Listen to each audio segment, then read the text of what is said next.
இறைவா உமது ஆலயமே, இறை மக்கள் இணைந்து வருகின்றோம்.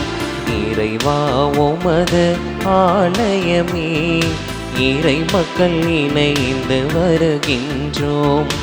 இறைவா உமது திருப்புகழை இதயங்கள் மகிழ்ந்து பாடுகின்றோம். வாழ்க வாழ்க இறைவா உம்மை வாழ்த்துகின்றோம் தலைவா. வாழ்க வாழ்க இறைவா உம்மை வாழ்த்துகின்றோம் தலைவா. இறைவா உமது ஆலயமே, இறை மக்கள் இணைந்து வருகின்றோம். தந்தை மகன் தூய ஆவியானவரின் பெயராலே ஆமென். நம் தந்தையாகிய கடவுளிடமிருந்தும் ஆண்டவராகிய இயேசு கிறிஸ்துவிடமிருந்தும் அருளும் அமைதியும் உங்களோடு என்றும் இருப்பதாக. உம் ஆன்மாவோடும் இருப்பதாக. ஆண்டவரே பிரியமானவர்களே, கிறிஸ்துவின் நாமத்தில் உங்களை வாழ்த்தி திருப்பலிக்கு அன்போடு வரவேற்கிறேன்.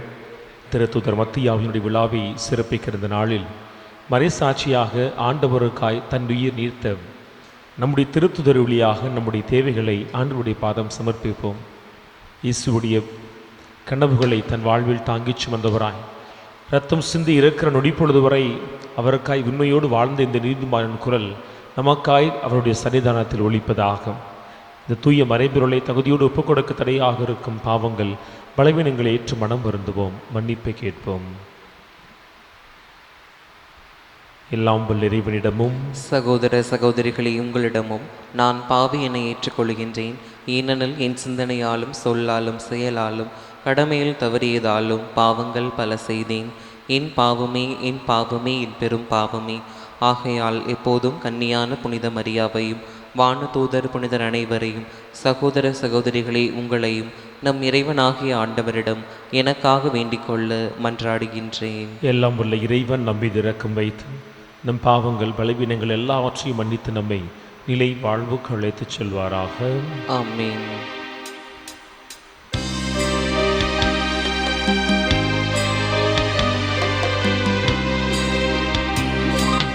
ஆண்டவரே இரக்கமாயிரும். ஆண்டவரே இரக்கமாயிரும். கிறிஸ்துவே இரக்கமாயிரும்.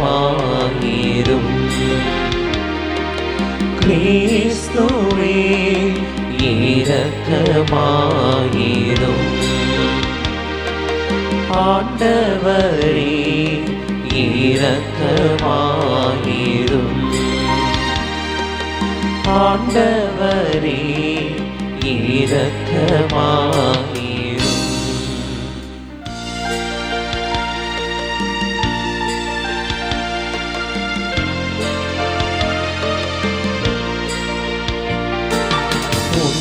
உன்னதங்களிலே கடவுளுக்கு மாட்சி உண்டாகுக. உலகினிலே நல்மனத்தோர்க்கு அமைதியாகுக. உம்மை புகழ்கின்றோம், உம்மை வாழ்த்துகின்றோம், உம்மை ஆராதிக்கின்றோம், உம்மை மாட்சிப்படுத்துகின்றோம். உமது மேலான மாட்சி பொருட்டு உமக்கு நன்றி கூறுகின்றோம். ஆண்டவராகிய இறைவா, வானுலக அரசரே, எல்லாம் வல்ல தந்தையாகிய இறைவா, ஒரே உதித்த ஆண்டவரே, இயேசு கிறிஸ்துவே, ஆண்டவராகிய இறைவா, இறைவனின் செம்மறியே, தந்தையின் திருமகனே, உலகின் பாவங்களை போக்குபவரே, எங்கள் மேல் இரக்கமாயிரும். உலகின் பாவங்களை போக்குபவரே, எங்கள் மன்றாட்டை ஏற்றருளும். தந்தையின் வலப்பக்கம் வீற்றிருப்பவரே, எங்கள் மேல் இரக்கமாயிரும். ஏனெனில் இயேசு கிறிஸ்துவே, நீர் ஒருவரே தூயவர், நீர் ஒருவரே ஆண்டவர், நீர் ஒருவரே உன்னத தூய ஆவியாரோடு தந்தையாகிய இறைவனின் மாட்சியில் இருப்பவர் நீரே.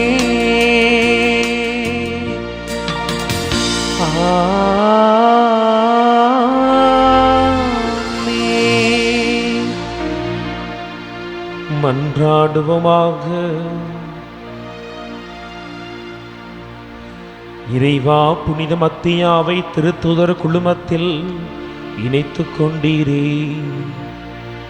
இத்திருத்தூதரின் பரிந்துரையால் நாங்கள் உமதன்பை சுவைத்து மகிழவும், நீர் தேர்ந்து கொண்டவர்களின் கூட்டத்தில் இடம்பெறவும் நாங்கள் தகுதி பெறுவோமாக.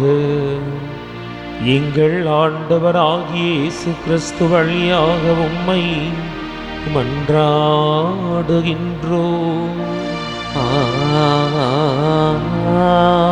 ஆமென்.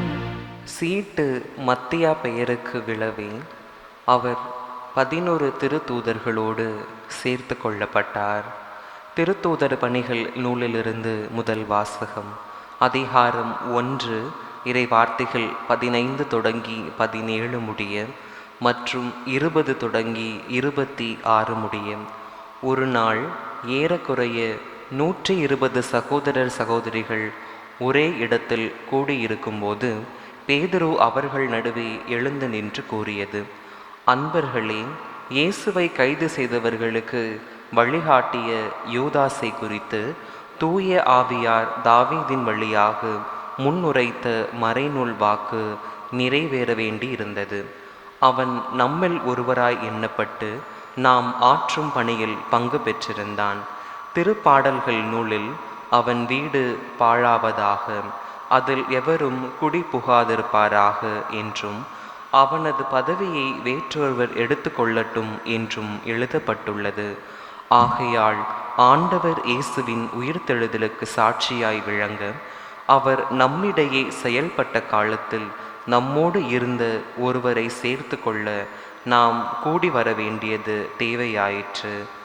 யோவான் திருமுழுக்கு கொடுத்து வந்த காலம் முதல் ஆண்டவர் இயேசு நம்மிடமிருந்து விண்ணேற்றம் அடைந்த நாள் வரை அவர் நம்மோடு இருந்திருக்க வேண்டும். அத்தகையோரில் இருவரை முன்னிறுத்தினார்கள். ஒருவர் யோசேப்பு என்னும் பெயர் கொண்ட பெர்சபா, இவருக்கு யுஸ்து என்னும் பெயருண்டு. மற்றவர் மத்தியா. பின்பு அவர்கள் அனைவரும், ஆண்டவரே, அவரின் உள்ளங்களை அறிபவரே, யூதாசு திருத்தொண்டுகளையும் திருத்தூது பணிகளையும் விட்டக்கன்று தனக்குரிய இடத்தை அடைத்து விட்டான். அந்த யூதாசுக்கு பதிலாக யாரை தேர்ந்தெடுக்க வேண்டும் என இந்த இருவருள் ஒருவரை எங்களுக்கு காண்பியும் என்று இறைவனிடம் வேண்டிக் கொண்டனர். அதன்பின் அவர்கள் சீட்டு குலுக்கினார்கள். சீட்டு மத்தியா பெயருக்கு விழவே அவர் 11 திருத்தூதர்களோடு சேர்த்து கொள்ளப்பட்டார். ஆண்டவரின் அருள்வாக்கு. இறைவனுக்கு நன்றி. பதிலுரை பாடல் திருப்பாடல் 113 பல்லவி. உயர்குடி மக்களிடையே அவர்களை அமர செய்கின்றார்.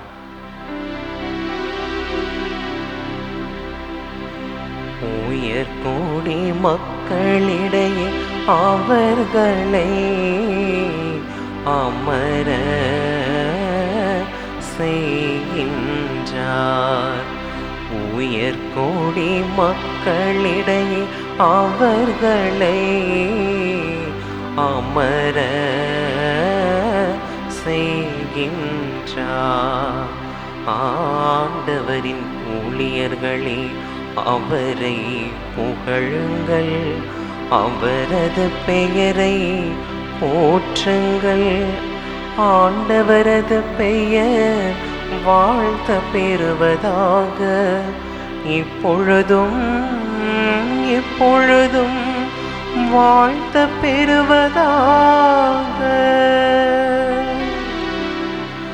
உயர்குடி மக்களிடையே அவர்களை அமர செய்கின்றார். உயர்குடி மக்களிடையே அவர்களை அமர செய்கின்றார். கீழ் திசை முதல் மேற்றிசை வரை ஆண்டவரது பெயர் போற்றப்படுவதாக.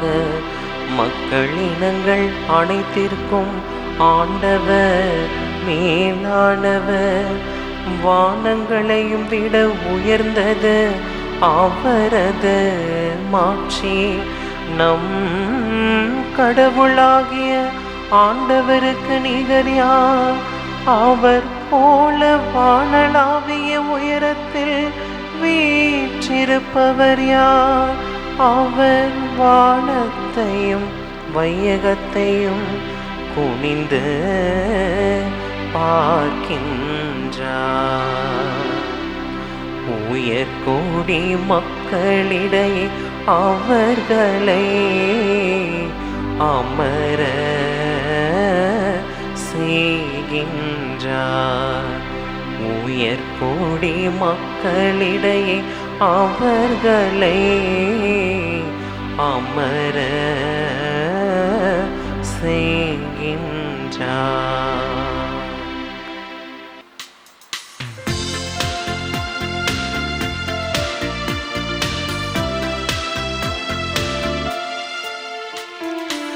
அல்லேலூயா அல்லேலூயா அல்லேலூயா அல்லேலூயா அல்லேலூயா அல்லேலூயா அல்லேலூயா. நான் தான் உங்களை தேர்ந்து கொண்டேன், நீங்கள் கனி தரவும் நீங்கள் தரும் கனி நிலைத்திருக்கவும் உங்களை ஏற்படுத்தினேன் என்கிறார் ஆண்டவர். அல்லேலூயா அல்லேலூயா அல்லேலூயா அல்லேலூயா அல்லேலூயா. ஆண்டவர் உங்களோடு இருப்பாராக. உம் ஆன்மாவோடும் இருப்பதாக. யோவான் எழுதிய தூய நற்செய்தியிலிருந்து வாசகம். ஆண்டவரே மாட்சி உமக்கே. அக்காலத்தில் இயேசு தம் சீடரை நோக்கி கூறியது, என் தந்தை என் மீது அன்பு கொண்டுள்ளது போல நானும் உங்கள் மீது அன்பு கொண்டுள்ளேன். என் அன்பில் நிலைத்திருங்கள். நான் என் தந்தையின் கட்டளைகளை கடைபிடித்து அவரது அன்பில் நிலைத்திருப்பது போல நீங்களும் என் கட்டளைகளை கடைபிடித்தால் என் அன்பில் நிலைத்திருப்பீர்கள். என் மகிழ்ச்சி உங்களுள் இருக்கவும் உங்கள் மகிழ்ச்சி நிறைவு பெறவுமே இவற்றை உங்களிடம் சொன்னேன். நான் உங்களிடம் அன்பு கொண்டிருப்பது போல நீங்களும் ஒருவர் மற்றவரிடம் அன்பு கொண்டிருக்க வேண்டும் என்பதே என் கட்டளை. தம் நண்பர்களுக்காக உயிரை கொடுப்பதை விட சிறந்த அன்பு யாரிடமும் இல்லை. நான் கட்டளையிடுவதையெல்லாம் நீங்கள் செய்தால் நீங்கள் என் நண்பர்களாயிருப்பீர்கள். இனி நான் உங்களை பணியாளர் என்று சொல்ல மாட்டேன், ஏனெனில் தம் தலைவர் செய்வது இன்னது என்று பணியாளருக்கு தெரியாது. உங்களை நான் நண்பர்கள் என்றேன். ஏனெனில் என் தந்தையிடமிருந்து நான் கேட்டவை அனைத்தையும் உங்களுக்கு அறிவித்தேன். நீங்கள் என்னை தேர்ந்து கொள்ளவில்லை, நான் தான் உங்களை தேர்ந்து கொண்டேன். நீங்கள் கனி தரவும் நீங்கள் தரும் கனியும் நிலைத்திருக்கவும் உங்களை ஏற்படுத்தினேன். ஆகவே நீங்கள் என் பெயரால் தந்தையிடம் கேட்பதையெல்லாம் அவர் உங்களுக்கு கொடுப்பார். நீங்கள் ஒருவர் மற்றவரிடம் அன்பு கொள்ள வேண்டும் என்பதே என் கட்டளை. ஆண்டவரின் அருள்வாக்கு. கிறிஸ்துவே உமக்கு புகழ். இயேசுவில் பிரியமானவர்களே, திருத்துதர் புனித மத்தியாவினுடைய விழா வாழ்த்துக்களை உங்கள் அனைவருக்கும் மகிழ்வோடு பகிர்ந்து கொள்கிறேன். ஒரு எளிய செய்தியை இந்த நாளில் மத்தியா கொடுக்கிறார். கேட்பதற்கு எளிதாக இருந்தாலும் அவர் வாழ்ந்தது போல வாழ்வதென்பது உண்மையிலேயே கடினம். இனி பாருங்கள், திருத்துதர்கள் கூடி வந்து நம்மோடு வாழ்ந்த ஒருவர் இயேசுவை காட்டி கொடுத்தார், தன்னைத்தானே தண்டித்தார். அவருடைய இடம் நம் மத்தியில் வெறுமையாய் மாறிவிட்டது, பரவாயில்லை, நாம் கடந்து செல்வோம் என செல்லவில்லை. நான் அழைத்து உருவாக்கிய பிள்ளைகளில் ஒருவர் என்னை காட்டிக் கொடுத்தார், கடைசியில் தன் முடிவை தானே தேடிக்கொண்டார். அவர் உருவாக்கிய வெற்றிடம் அப்படியே இருக்கட்டும், மற்றவர்களின் பணிகளை செய்யுங்கள், அப்படி சொல்லவில்லை. மாறாக எல்லோரும் கூடி வந்தார்கள், கடவுளுடைய திருவுளத்தை அறிய முற்பட்டார்கள். கடவுள் ஒருவர் இல்லாத பொழுது ஏற்பட்ட வெற்றிடத்தை இன்னொருவரை கொண்டு நிரப்புகிறார். ஏன் மத்தியாவை அழைத்தார்? அது ஒரு சடங்கு அல்ல, சாஸ்திரம் அல்ல, பெயருக்காய் ஒருவர் இருக்க வேண்டும் என அழைக்கவில்லை. மாறாக அவர் பணியை தொடர்ந்து செய்வதற்கு அவர் ஒரு ஊழியரை தேர்ந்தெடுக்கிறார். நற்செய்தியிலே அற்புதமான ஒரு வார்த்தை, நீங்கள் என்னை தேர்ந்து கொள்ளவில்லை, நான் உங்களை தேர்ந்து கொண்டேன். விவிலியத்தின் முதல் பக்கத்திலிருந்து கடைசி பக்கம் வரை நாம் வாசிக்கிற அடிப்படையான செய்திகளில் இதுவும் ஒன்று. கடவுள் ஒவ்வொரு காலத்திலும் அவர் வார்த்தையை, திருவுளத்தை எடுத்துச் சொல்வதற்கு தனக்கென ஊழியர்களை அனுப்பி கொண்டே இருக்கிறார், தேர்ந்தெடுத்து கொண்டே இருக்கிறார். ஆபிரகாம் கடவுளால் தேர்ந்தெடுக்கப்பட்டவர், அனுப்பப்பட்டவர். நீதி தலைவர்கள் தேர்ந்தெடுக்கப்பட்டவர்கள், அனுப்பப்பட்டவர்கள். அரசர்கள் தேர்ந்தெடுக்கப்பட்டவர்கள், மக்களுக்கு முன் அனுப்பப்பட்டவர்கள். இறைவாக்கினர்கள் தேர்ந்தெடுக்கப்பட்டவர்கள், அனுப்பப்பட்டவர்கள். இப்படி அந்த வரிசையிலே கடவுள் கடைசியாய் தன் மகனையும் அனுப்புகிறார். அப்படி அனுப்பிய மகன் அவருக்கு பின்னால் தந்தையை வெளிப்படுத்துவதற்கென சொல்லி உருவாக்கிய ஒரு அழகான தன் கரங்களால் கட்டி எழுப்பிய குடும்பம் தான் திருத்துதர்கள் குடும்பம். பாருங்கள், யூதாஸ் இருந்திருந்தால் எதை செய்திருப்பாரோ? அந்த யூதாஸின் இடத்திலிருந்து நற்செய்தி அறிவிக்க மத்தியா புறப்படுகிறார், பணி செய்கிறார். அவர் எப்படி பணி செய்தார்? சரியாக செய்தாரா? அவர் செய்தார் என்பதற்கான சான்றுதான் இன்று நாங்கள் அணிந்திருக்கிற இந்த திருவுடை. அவர் இயேசுவுக்காய் சிந்திய இரத்தத்தை இது வெளிப்படுத்துகிறது. அன்பிற்குரியவர்களே, மத்தியாவோடு கடவுள் தன் அழைப்பை நிறுத்தி விடுகிறாரா? இல்லை. கடவுள் இந்த 2026 வரை இன்னும் 1000 ஆண்டுகள் அந்த உலகம் இருந்தாலும் அவர் ஒவ்வொரு நாளும் தன் ஊழியத்தை செய்வதற்கு தனக்கென சொல்லி அவர் பிள்ளைகளை, ஊழியர்களை தேர்ந்தெடுத்து கொண்டே இருப்பார். அந்த வரிசையில் நம்முடைய பிள்ளைகள் எப்போது இருக்கப் போகிறார்கள்? இந்த ஏப்ரல் மே மாதங்களிலே அநேக குருப்பட்டங்கள், முதல் நன்றி திருப்பலிகள், இறுதி வார்த்தை பாடுகள், வெள்ளி விழா, பொன்விழா கொண்டாட்டம் என சொல்லி எங்கு பார்த்தாலும் குருக்கள், துறவியருடைய இல்லங்களிலே ஒரு மகிழ்ச்சியின் சத்தத்தை நம்மால் கேட்க முடியும். தள்ளி நின்று பார்க்கிற நாம் இப்பொழுது அந்த இடத்தில் ஒருவராய் மாறப்போகிறோம். சாமுவேல் வாழ்க்கையை வாசித்திருக்கிறோமே, 2 செய்தி முக்கியமானது. சாமுவேல் வாழ்ந்த சூழல், சாமுவேலை வழி நடத்திய ஏலி. அன்பர்களே, கடவுள் அழைத்த பொழுது கடவுள் குரலை கேட்கிறபடியான ஒரு சூழலில் சாமுவேல் வாழ்ந்தார். உலகத்தின் இரைச்சல், உலகத்தின் பிரச்சனைகள் சாமுவேலை மூழ்கடிக்கவில்லை. மாறாக கடவுளுடைய சத்தத்தை கேட்கிறபடியான சூழலில் அவர் தன்னை வைத்திருந்தார். சிறுவனாய் ஓடி வந்த பொழுது, நான் உன்னை அழைக்கவில்லை, என்னை தொந்தரவு படுத்தாதென்னு சொல்லி ஏலி துரத்தி விடவில்லை. மாறாக இவனை அழைப்பது கடவுள்தான் என சொல்லி, இனி உன்னை அவர் அழைத்தால் ஆண்டவரே பேசும், அடியேன் கேட்கிறேன்னு சொல்லி அவரை வழிகாட்டியதும் உருவாக்கியதும் ஏழி.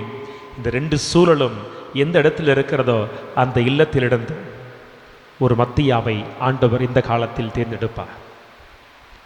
அன்பிற்குரியவர்களே, நம்முடைய இல்லங்களில் அப்படி சாமுவேலை நம்மால் உருவாக்க முடியுமா? சாமுவேல்களை உருவாக்குகிற ஏலிக்களாக நம்மால் வாழ முடியுமா? எண்ணி பார்க்க வேண்டும். ஏப்ரல் மே மாதம் இன்னொரு புறம் கல்வி நிலையங்களில் அட்மிஷன் வாங்குறதுக்காக அலைஞ்சிக்கிட்டு இருப்போம். எத்தனை பெற்றோர் தன் பிள்ளையை ஆத்மார்த்தமாய் உணர்ந்து ஆண்டவருடைய ஊழியத்திலே சேர்ப்பதற்காக ஓடுகிறோம்? பெரும்பாலும் கிடையாது. இந்த குருத்துவ வாழ்க்கை ஒருபுறம் பார்க்கிற பொழுது, கடவுள் கொடுக்கிற துறவு வாழ்க்கை ஒருபுறம் பார்க்கிற பொழுது, அல்லது கடவுளால் அழைக்கப்பட்டு ஊழியம் செய்கிற அநேக மக்கள் வாழ்க்கையை பார்க்கிற பொழுது அங்கே பணம் இருக்கும், வசதி இருக்கும், பேரும் பெருமைகளும் இருக்கும். அது ஒருபுறம். மறுபுறம் பார்க்கிறோம், தனிமை இருக்கும், துன்பங்கள் இருக்கும், அலைக்கழிக்கப்படுவீர்கள், பின்னால் முதுகிலே குத்தப்படுவீர்கள், சொல்லி அழுவதற்கு ஆள் இல்லாமல் தனிமையிலே அழுத புலம்புவீர்கள். இதுதான் என் வாழ்க்கையோ, இதுதான் எனக்கு விதிக்கப்பட்ட விதியோன்னு சொல்லி புலம்பி தவிப்போம். இது எல்லாம் இருக்கும். இதற்கு மத்தியில் தான் நாம் ஊழியம் செய்ய வேண்டும். மத்தியாவை நினைத்து பார்ப்பதில் மிகப்பெரிய ஆச்சரியம் இல்லையே. அவர் தன் வாழ்க்கையை வாழ்ந்து விட்டார், ரத்தம் சிந்தி மரித்து விட்டார். இந்த உலகம் முடியும் வரை நன்றிக்குரியவராய் ஒவ்வொரு ஆண்டும் மே மாதம் 14ஆம் தேதி அவர் நினைவு கூறப்படுவார். அவர் கொடுக்கிற செய்தி என்னை கொண்டாடுங்கள் என்பது அல்ல, மத்தியாவை என் இல்லத்தில் எப்பொழுது நான் உருவாக்கப் போகிறேன். இந்த கோடை விடுமுறை காலத்திலே பிள்ளைகளுக்கு நிறைய பயிற்சிகளை கொடுக்கிறோமே. நம்முடைய பள்ளிகளில், நம்முடைய ஆலயங்களில் விடுமுறை விழிய பள்ளிகள் நடைபெறுமே. பிள்ளைகளை ஆர்வத்துடன் அனுப்புகிறோமா? அனுப்புகிற பொழுது அந்த பிள்ளைகள் சாமுவேலை போல கடவுள் அவரை அழைக்கிற பொழுது இதோ வருகிறேன் என்று சொல்லுகிற சூழலில் இருக்கிறார்கள். அனுப்புகிற பொழுது சாமுவேல் உருவாக்கிய ஏலியைப் போல நாம் இருக்கிறோம். அனுப்பாத பொழுது உலகத்தின் இறைச்சல்களில் பிள்ளைக்கு கொடுக்கப்படுகிற அழைப்பை அவன் தொலைத்து போவான், அவன் தொலைத்து விடுவான். அன்பிற்குரியவர்களே, கடவுள் நம்முடைய வீட்டிலிருந்து மத்தியாவை இன்று தேடிக்கொண்டே இருக்கிறார். மத்தியாக்களை நாம் உருவாக்குவோம். மிக கடினமானது. இந்த 2026 அல்லது தொடர்ந்து வருகிற ஆண்டுகளில் பணி செய்வது என்பது மிக மிக மிக சவாலானது. என் பிள்ளை பேசாமல் கல்யாணம் ஆயிட்டு இல்லற வாழ்க்கைகளை வாழ்ந்து கடவுளை முழு நேரமாக அல்ல, ஒரு பகுதி நேரமாய் வழிபடுகிற வணங்குகிற ஒருவனாய் வாழ்ந்தால் போதும் என்று சொல்லுகிற பொழுது அதில் பெருமைப்பட ஒன்றுமில்லை. மாறாக என்னுடைய மகனை எப்படி கடவுள் யூதாசின் இடத்தில் மத்தியாவை அழைத்தாரோ, பணி செய்து திருத்துவரெல்லாம் கண்களை மூடிய பிறகு அவரிடத்தில் ஊழியர்களை அழைத்து இந்த நம்பிக்கையை 21ஆம் நூற்றாண்டு வரை கொண்டு வந்து சேர்த்தாரோ, அந்த வரிசையில் எதிர்வருகின்ற தலைமுறைகளுக்கு நம்பிக்கை கொண்டு சேர்க்கிற பணியை என் பிள்ளைக்கும் கொடுக்க வேண்டும் என்று சொல்லி பிள்ளைகளுக்கு ஆர்வத்தை ஊட்ட வேண்டாமா? பிள்ளைகளாகி நாம் அந்த ஆர்வத்தை வளர்த்துக் கொள்ள வேண்டாமா? நாம் ஓடுகிற ஓட்டத்தில் பல நேரங்களில் நமக்கு ஒன்று மிஞ்சாது, இளைப்பும் களைப்பும் தான் இருக்கும்.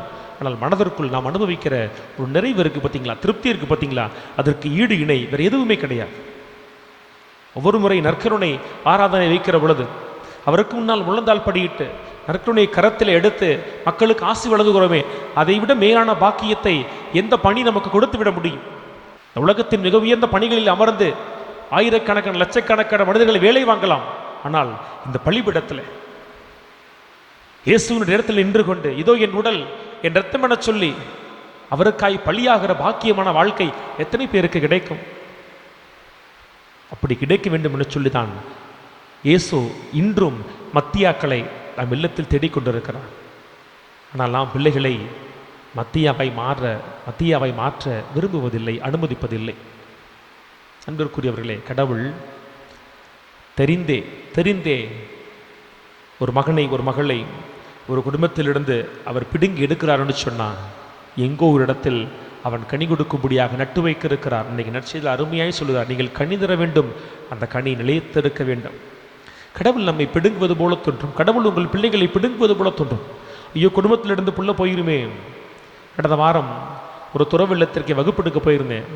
அங்கேருந்து ஒரு சிஸ்டர் சொன்னாங்க, ஃபாதர் திருப்பி போகலான்னு பார்க்குறேன். ஏன் இல்லை, எங்கள் அம்மா அப்பா விட்டுனால இருக்க முடியல, என் சகோதரர்களை விட்டுனால இருக்க முடியல, நான் மீண்டும் அங்கே போக ஆசைப்படுறேன்னு சொன்னாங்க. பாருங்களே, பிடுங்கி நடப்படுவதற்கு ஒரு பயம். ஐயோ, நான் பிரிஞ்சு போயிடுவோன்னு சொல்லி பயம். ஆனால் கடவுள் அந்த பிள்ளையை, இந்த மகனை மகளை அவர் பிடுங்குறாருன்னு சொன்னால் ஆபிரகாமை பார்த்து உன் வீடு, உன் இடம், உன் நாட்டை நோக்கி போன்னு சொன்னாரே, அவர் பிடுங்கி எரியவில்லை. அவர் பிடுங்கி ஒரு இடத்துல பதியம் வைக்கிறார், நட்டு வைக்கிறார். இன்றைக்கும் ஆபிரகாம் கனி கொடுக்கிறார்ல. உங்கள் பிள்ளைகள் உங்கள் இல்லத்தில் உங்கள் மடியிலே அமர்ந்து கனி கொடுப்பார்கள், இல்லைன்னு சொல்லலை, இல்லற வாழ்க்கையில். ஆனால் கடவுளுடைய பணியை தேர்ந்தெடுக்கிற பொழுது பாருங்களே, யூதாஸ் ஒருவேளை இறக்காமல் இருந்திருந்தால் மத்தியா யாருன்னே தெரிஞ்சிருக்காது. மத்தியாவை இன்னைக்கு நம்ம கொண்டாடவே மாட்டோமே. ஆனால் அழைத்தவர் மத்தியாவிற்கு அழியாமை என்கின்ற பரிசை கொடுத்திருக்கிறாரு. நம்முடைய பிள்ளைகளை கடவுளுடைய பணிக்கு நாம் அனுப்ப அவர்களை தயார்படுத்துவோம். அவர்கள் ஏதோ ஒரு இடத்தில், ஏதோ ஒரு பங்கு தளத்தில், ஒரு நிறுவனத்தில், ஒரு ஆதரவற்ற முதியோர் இல்லத்தில், யாரும் கவனிக்க ஆளில்லாத அனாதை இல்லத்திலே பிள்ளைகளுக்கு பணி செய்து கனி கொடுக்கிறவர்களாய் உலகத்தில் எங்கோ வாழ்ந்து கொண்டே இருப்பார்கள். கடவுள் அவர்கள் உயர்த்தி கொண்டே இருப்பார். தன் மகனை கல்வாரியிலே ஒப்பு கொடுத்த கடவுள் தாமே இன்னைக்கு நம்மளையும் கூப்பிடாருன்னு சொன்னால் அந்த பாடுகளில் பங்கெடுக்கிற பாக்கியத்தை நமக்கு கொடுக்கிறார் அவர். நம்ம செய்ய வேண்டியது ஒன்றே ஒன்று தான். கடவுள் இன்னைக்கு என் வீட்டில் இருந்து மத்தியாவை தேர்ந்தெடுக்கட்டுமேன்னு சொல்லுவோம். ஆண்டவர், எனக்கு இத்தனை பிள்ளைகள் இருக்கிறார்களே, மகன் இருக்கிறான், மகள் இருக்கிறாள், அவனை மத்தியாவாய் பாரும், அவளை மத்தியாவாய் பாரும். இந்த காலத்தில் பணி செய்வதற்கு அவனை அழைத்துக் கொள்ளும் ஆண்டவர். உம்முடைய ஊழியன் என்கின்ற பெயரை அவன் தாங்கி உலகமெங்கும் நடைபெறட்டுமே. பிள்ளைகளுக்காக ஜெபிப்போமா? அல்லது உங்களுக்கு பிள்ளைகள் இருக்காமல் இருக்கலாம். உங்கள் உறவுக்கார வீட்டில், உங்கள் அன்பியத்திலே, உங்கள் பங்கிலே நீங்கள் பார்ப்பீர்கள் தகுதியான பிள்ளைகள் இருப்பார்கள். ஒப்புக் கொடுத்து ஜெபியுங்களே. ஆண்டவரே, அவன் இந்த காலத்தில் உங்களுக்கான மத்தியாவாய் இருப்பானா? ஆர்வத்தோடு இருக்கிறான், ஓடுகிறான், வேலை செய்கிறான், பணி செய்கிறான், இந்த ஆலயத்தில் வேலை செய்கிறான், இன்னும் உருவாகி குருவாக மாறினால், அருள் சகோதரியாக மாறினால், ஒரு துறவியாக மாறினால் அநேக பேருக்கு அவன் பயனுள்ளா இருப்பான்னு சொல்லி அவனுக்காக ஜெபியுங்களே. அப்படி மற்றவர்களை உருவாக்குகிற ஏழைக்களாய் கூட நீங்கள் மாறலாம். அப்படி ஜெபிக்கிற பொழுது எங்கெங்கோ ஏதோ இல்லத்திலே நாம் கேள்விப்படும் பார்த்தீங்களா, கடவுள் அங்கிருந்து அழைத்தார். அந்த அழைப்பு நம் வீட்டு வாசற்படிக்கு வரட்டுமே. இந்த மத்தியாவை கொண்டாடுகிற நம் இல்லத்தில் ஒரு மத்தியாவை கடவுள் உருவாக்கட்டுமே. அப்படி உருவாக்குற பொழுது கடவுள் நம்மை நிரம்ப ஆசீர்வதிப்பார். தன் மகளை அவருடைய பணிக்குன்னு சொல்லி மனம் உந்து நாம் கையளிக்கிற பொழுது கடவுள் அந்த காணிக்கையை ஒரு நாளும் திருப்பி கொடுக்காமல் போக மாட்டார். அந்த காணிக்கையை பன்மடங்கான ஆசிராய் அந்த குடும்பத்திற்கு அவர் கொடுப்பார். அப்படி அவர் கொடுக்கட்டும். ஆண்டிற்கு ஒரு முறை மத்தியாவை நினைத்து பார்த்து கொண்டாடுகிற நாம் ஆண்டு முழுவதும் நம் இல்லத்தில், நம்முடைய மடியில், நம்முடைய பார்வையில் வளர்கிற ஒரு பிள்ளையை மத்தியாவாகவே உருவாக்குவோம். என் மகனே, என் மகளே, கடவுள் உன்னை அழைத்தால் நீ இதோ வருகிறேன்னு சொல்லு. அந்த பணிக்கடை உன்னை தயார்படுத்துன்னு சொல்லி உருவாக்குவோம். உண்மையிலேயே ஒருவர் அழைப்பை பெறுவதற்கும், இந்த பலிபீடத்தில் அவருக்காய் பணி செய்வதற்கும், இந்த உலகில் அவருக்காய் சென்று கரைவதற்கும் நீங்கள் ஒரு காரணமாயிருங்கள். கடவுள் உங்களையும் ஆசீர்வதிப்பார். ஆக பெற்றோரே, பிள்ளைகளுக்கேற்ற சூழலை உருவாக்குங்கள். பிள்ளைகளே, அந்த சூழலில் கடவுளுக்கேற்றவர்களை வாழுங்கள். கடவுள் இந்த நவீன காலத்திலும் உங்களை தேர்ந்தெடுத்து அனுப்புகிற திருத்தூதர் மத்தியாவை நீட்சிகளாய் பயன்படுத்தட்டும். ஆமேன்.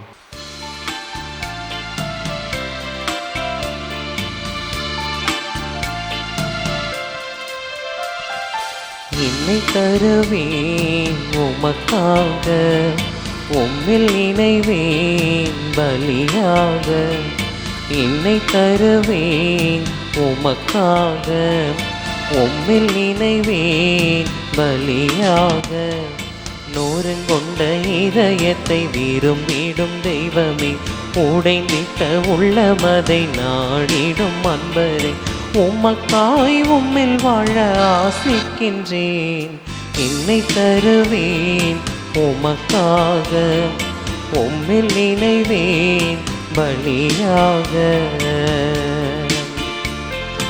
ஆபேலை போல ஆர்வமாய் தருவேன், கைம்பெண்ணை போல முழுமையாய் தருவேன். ஆபேலை போல ஆர்வமாய் தருவேன், கைம்பெண்ணை போல முழுமையாய் தருவேன். சிறந்தது எதுவோ அதையே தருவேன், இருப்பதை உவந்தே உமக்கே தருவேன். என்னையே முழுவதும் தருகின்றேன், உமக்காய் வாழ விளைகின்றேன். இந்த உறவுகளே, உங்களுடையதும் என்னுடையதுமான பலி எல்லாம் வல்ல வானகத்தந்தைக்கு ஏற்றதாகும்படி மன்றாடுங்கள். ஆண்டவர் தமது பெயரின் புகழ்ச்சிக்காகவும் ஆட்சிக்காகவும் நமது நன்மைக்காகவும் புனித திரு அவை அனைத்தின் நலனுக்காகவும் உமது கையிலிருந்து இப்பலியை ஏற்றுக்கொள்வாராக. ஆண்டவரே, புனித மத்தியாவின் விழாவில் உமது திரு அவை வணக்கத்தோடு ஒப்பு கொடுக்கும் காணிக்கைகளை ஏற்றருளும். இவற்றின் வழியாக உமது அருளின் ஆற்றலால் எங்களை நீர் உறுதிப்படுத்துவீராக.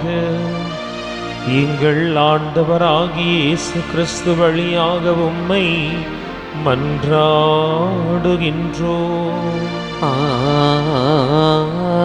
ஆமென். ஆண்டவர் உங்களோடு இருப்பாராக. உம்மான்மாவோடும் இருப்பாராக. இதயங்களை மேலே எழுப்புங்கள். ஆண்டவரிடம் எழுப்பியுள்ளோம். நம் இறைவனாகிய ஆண்டவருக்கு நன்றி பாடுவோம். அது தகுதியும் நீதியும் ஆனதே. ஆண்டவரே, இன்றுமுள்ள ஆயிரேன் உமது மந்தையை நீர் கைவிட்டு விடாமல் உமது புனித திருத்தூதர் மத்தியா வழியாகவும் ஏனைய திருத்தூதர்கள் வழியாகவும் என்றும் கண்காணித்து வருகிறேன். அதனால் அதனை ஆள்வதற்கும் திருமகனின் பதிலாளிகளாகவும் மந்தையை வழிநடத்தும் முதன்மை ஆயர்களாகவும் நீர் அவர்களை நியமித்தீர். ஆகவே வானதூதர் முதன்மை வானதூதரோடும் அரியணையில் அமருவோர் தலைமை தாங்குவோரோடும் வான் படைகளின் அணிகள் அனைத்தோடும் சேர்ந்து நாங்கள் ஒரே குடும்பமாய் உமது ஆட்சியை எடுத்துரைப்பதாவது: தூயவர் தூயவர் தூயவர், வான் படைகளின் கடவுளாம் ஆண்டவர். விண்ணகமும் மன்னகமும் உமது மாட்சியால் நிறைந்துள்ளன. உன்னதங்களிலே ஓசன்னா. ஆண்டவர் பெயரால் வருகிறவர் ஆசி பெற்றவர். உன்னதங்களிலே ஓசன்னா. ஆண்டவரின் மெய்யாகவே தூயவர், தூய்மை அனைத்திற்கும் ஊற்று. ஆகவே உம்முடைய ஆவியை பொழிந்து இக்காணிக்கைகளை தூய்மைப்படுத்த வேண்டுகிறோம். இவ்வாறு எங்கள் ஆண்டவர் இயேசு கிறிஸ்துவின் உடலும் இரத்தமுமாக எங்களுக்கு இவை மார்பனவாக. அவர் பாடுபட உளம் கணிந்து தம்மை கையளித்த போது அப்பத்தை எடுத்து நன்றி செலுத்தி அதை பெற்று தம் சீடர்களுக்கு வழங்கியவர் கூறியதாவது: அனைவரும் இதிலிருந்து பெற்று உண்ணுங்கள், ஏனெனில் இது உங்களுக்காக கையளிக்கப்படும் என் உடல்.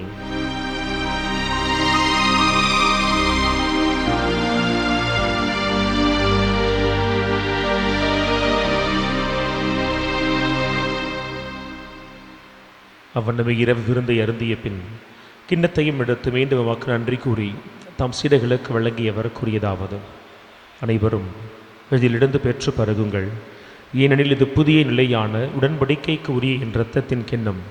இது பாவ மன்னிப்புக்கென்று உங்களுக்காகவும் பலருக்காகவும் சிந்தப்படும். இதை என் நினைவாக செய்யுங்கள்.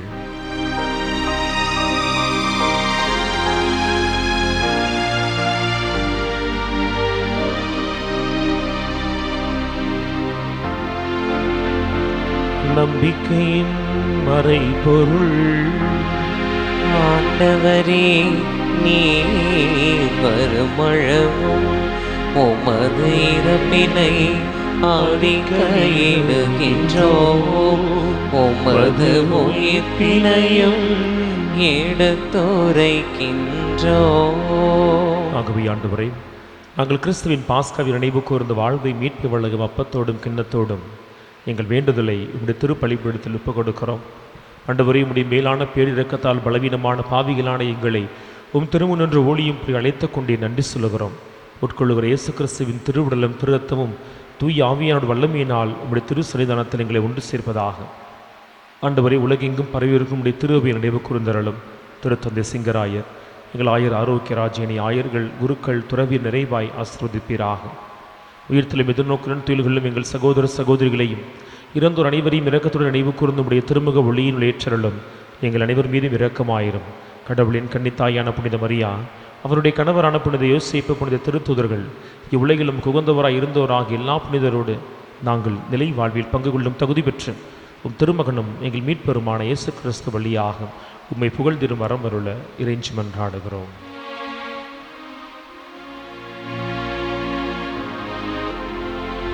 இவர் வழியாக இவரோடு இவரில் எல்லாம் வல்ல இறைவனாகிய தந்தையே, தூய ஆவியாரின் ஒன்றிப்பில் எல்லா புகழும் மாட்சியும் என்றென்றும் உமக்கு உரியதே. ஆமென், ஆமென், ஆமென். நம் மீட்பர் இயேசு கிறிஸ்து நம்மை அழைப்பார். நம்பிக்கையோடு அவர் கற்றுக் கொடுத்த ஜெபத்தை நாம் துணிந்து மன்றாடுவோம். விண்ணுலகில் இருக்கின்ற எங்கள் தந்தையே, உமது பெயர் தூயது என போற்ற பெருக, உமது ஆட்சி வருக, உமது திருவுள்ளம் விண்ணுலகில் நிறைவேறுவது போல மண்ணுலகிலும் நிறைவேறுக. எங்கள் அன்றாட உணவை இன்று எங்களுக்கு தாரும். எங்களுக்கு எதிராக குற்றம் செய்வோரை நாங்கள் மன்னிப்பது போல எங்கள் குற்றங்களை மன்னியும்.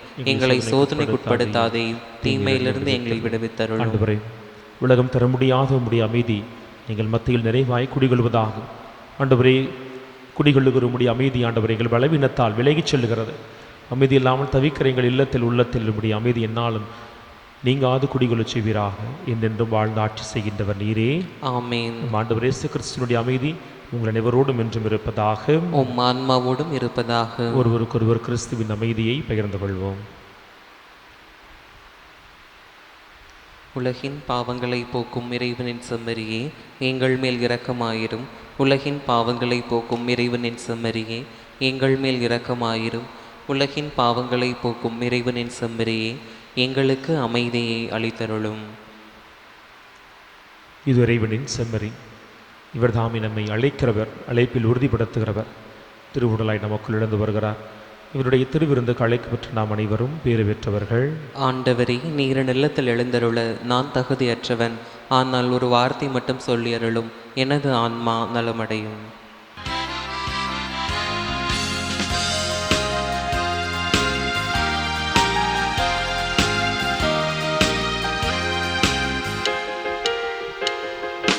பாலை நிலத்திலே பசியை போக்கவே மண்ணில் வந்தது மன்னா உணவு. பாலை நிலத்திலே பசியை போக்கவே மண்ணில் வந்தது மன்னா உணவு. இங்கு வாடும் மக்களின் துயரை போக்கவே தேடி வந்தது இந்த தெய்வீக உணவு.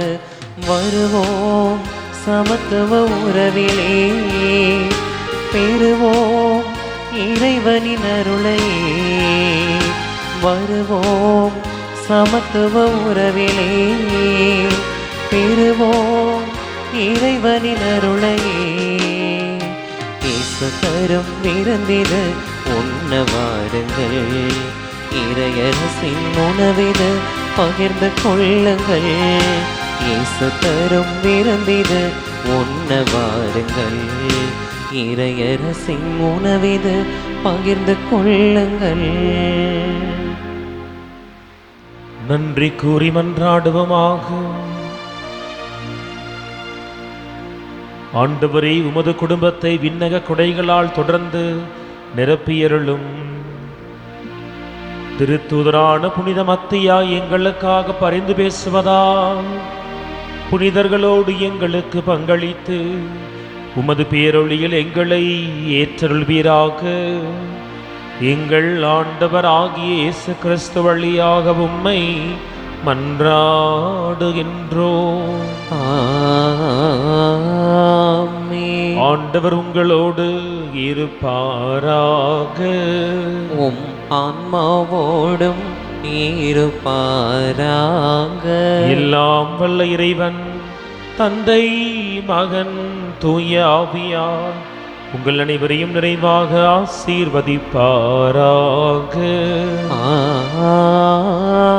ஆமென். சென்று வாருங்கள், திருப்பலி நிறைவேறிற்று. அல்லேலூயா, அல்லேலூயா. இறைவனுக்கு நன்றி. அல்லேலூயா, அல்லேலூயா.